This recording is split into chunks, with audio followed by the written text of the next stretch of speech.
evening and welcome to the tropical Strand. I'm very sorry, but our air conditioner decided to poop out at about noon today. So I hope these fans are good for you. Let one of us know if you'd like us to change the speed. We'd be happy to do that. But thank you for being here tonight on this extremely hot day. I'm Christina Foxley, the Director of Events, and I'm so pleased to welcome Frank Bruni here tonight to discuss his New York Times best-selling book, Born Round, a story of family, food, and a ferocious appetite. As the Associated Press noted in its review of the book, Born Round is more than just amusing, gossipy anecdotes for serious foodies. The book is as much a psychological journey as it is a gastronomical adventure. Mr. Bruni has worked for 15 years with the New York Times, more than 5 of those as restaurant critic from 2004 to 2009. Prior to that, he was the Rome bureau chief, and prior to that, a White House correspondent. Currently a staff writer at large for the New York Times Magazine with a bi-weekly column as well in the weekend section on bars and drinking called The Tipsy Diaries. Following his presentation, Mr. Bruni will take your questions. He'll then sign copies of his books for you, which you can purchase downstairs on your way out of the store. Please join me in welcoming Frank Bruni to the stage.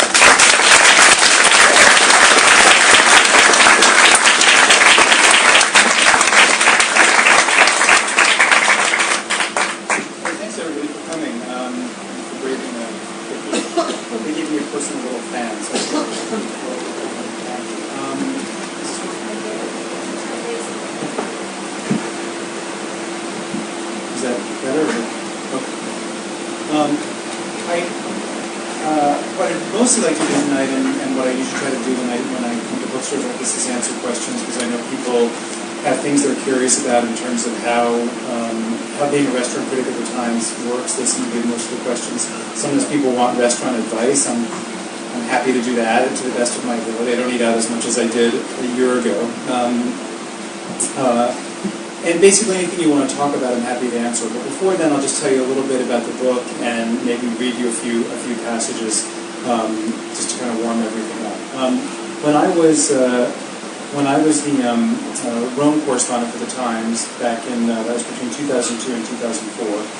In early 2004, I got a call one day in the Times Rome bureau, and it was an editor in New York who wanted to know if I would possibly be interested in doing a new job at the Times. And I said, well, what do you have in mind? And the editor said, restaurant critic. And it was extremely unusual for a number of obvious reasons to both her and me, and some that were less obvious to her. I had been at the Times at that point in time for about 9 years. I'd done an enormous range of things. I'd worked briefly in the San Francisco Bureau. I'd worked for 3.5 years in Washington, D.C., where I covered George Bush's initial presidential campaign, and then the first 7 months of his White House. I've been a magazine writer for the Times, writing long political profiles and even some things about child sexual abuse in the Catholic Church. I'd once written a book about child sexual abuse in the Catholic Church. I'd done a whole enormous array of things, but I'd never written about food. So right away that was pretty odd, and there was a lot that we had to think about and talk about in those terms. What she didn't know, because she kind of hadn't kept eyes on me through the years, is what made the idea of me being a restaurant critic even odder was that I had spent a life as one of the worst yo-yo dieters, binge, purge, feast famine people you could ever imagine. I probably tried every fad diet through the years. At one point in my mid-30s, I had ballooned up to about 280 pounds, and I wore size 42 pants. And the notion of me being able to commit myself to eating for a living, of being actually required, compelled to go out and eat big meals 7 nights a week, and sometimes, as it turned out, 2 meals in a night in order to do all the kind of prospecting and restaurant visiting that the job really, really needs. I mean, that was just absurd. This book was sort of born of that moment.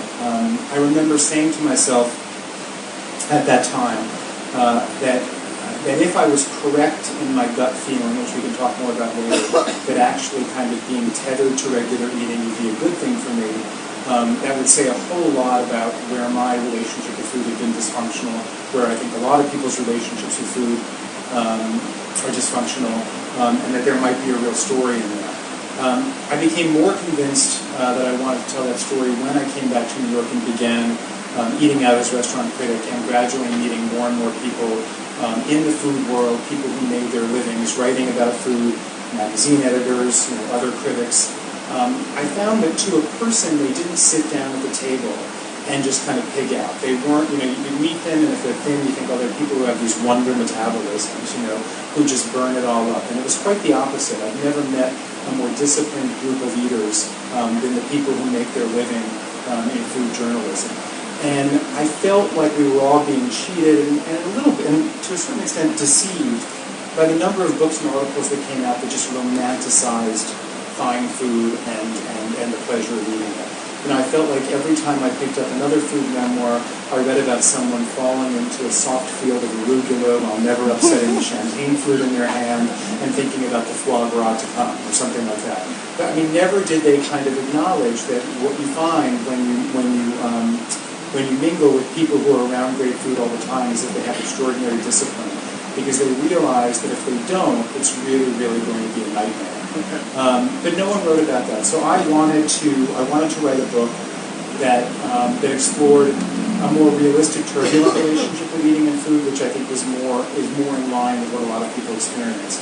I also realized as I kind of got closer to writing the book that you couldn't write a food memoir. You couldn't write a book about your relationship with food and eating through time without writing about your family.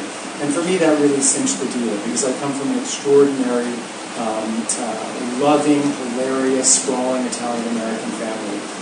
And I realized that I had a wonderful opportunity, and this is very selfish of me, if I wrote my story, and specifically my story as regards food and eating, to memorialize some of the people I love most in my family. Well, I love them all, but some of the more colorful characters. So this book actually, I think, is as much about family as anything else. And one of the little snippets I wanted to read to illustrate that tonight, to give you just a kind of taste or flavor of that, is a little snippet about my grandmother. My grandmother's name was Adele. She was first Adele Mazzone, or Mazzone. She got married to my grandfather. She became Adele Mazzone Bruni. She immigrated when she was 17, I think. The correct age is in the book. From the Puglia region of southern Italy. And she was very old world and never sort of lost those ways. She was a fiercely loving protector of her family. She was lucky because for most of her life, her three sons all lived, within basically a kind of 30-mile radius of her. And the little snippet I wanted to read first, I hope I have it correctly marked, has to do with, the dog here ran away, didn't want to say. Has to do with when she had to confront the fact that my father was moving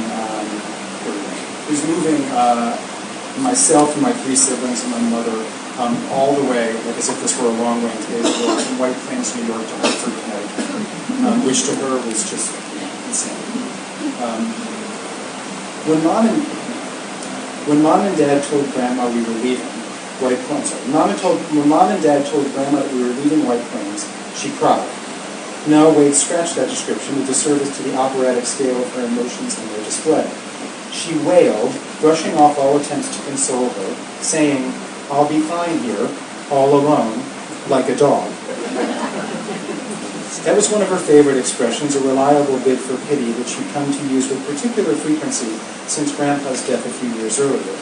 Another bid was subtler to the extent that anything Grandma said or did had any subtlety at all. Whenever one of her three sons or three daughters-in-law visited or called her, no matter how recent the previous visitor called, her greeting was the same.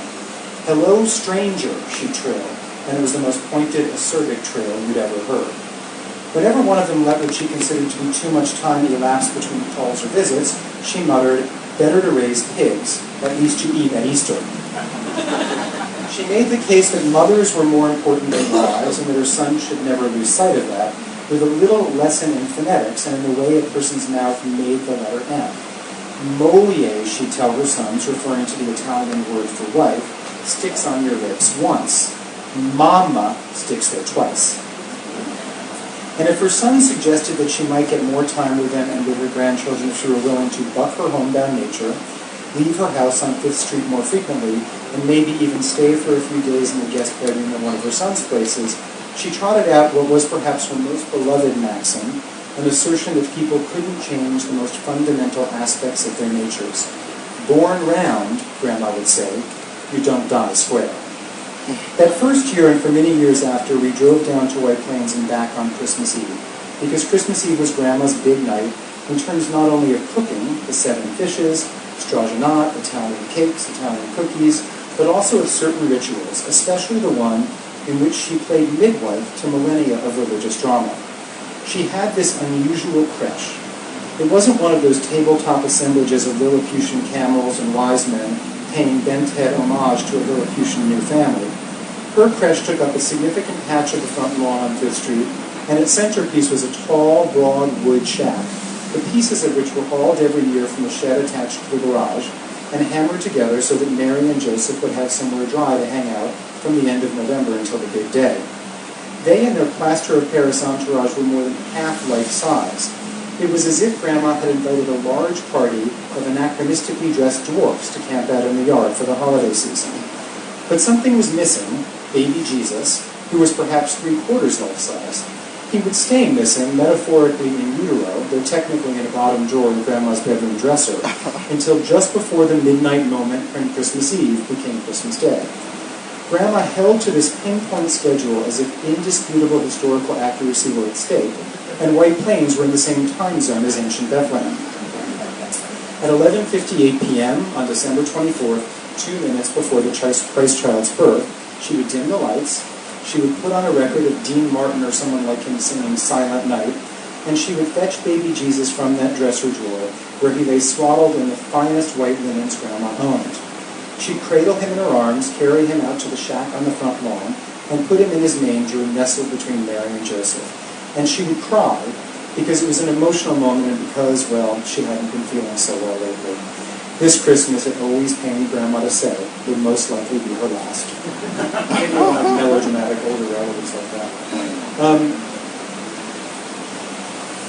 The book goes through the years and talks also for a chapter about my time in Italy. And since the theme of the book is trying to find a healthy relationship with food, I kind of look at Italy through the prism of the question of why Italians, despite their love of food and their fantastic food, aren't as heavy as Americans are. The answer wasn't exercise.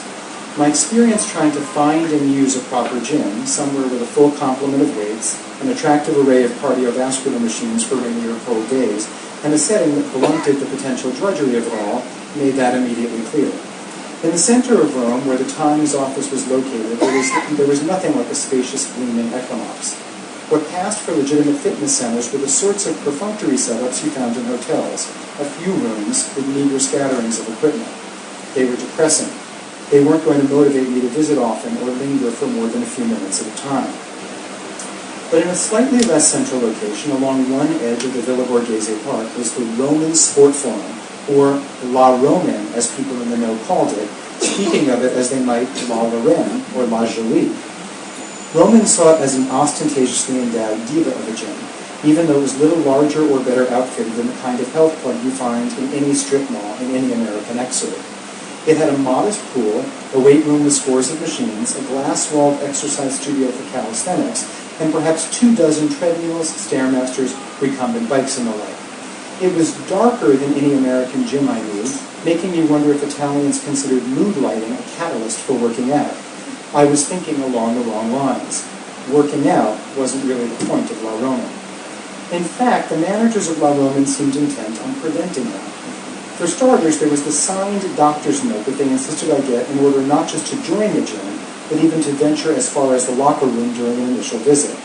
I produced a note, paid for a 6-month membership, changed into my workout clothes, and found an available treadmill. I had been on it less than 5 minutes when I noticed one of the gym attendants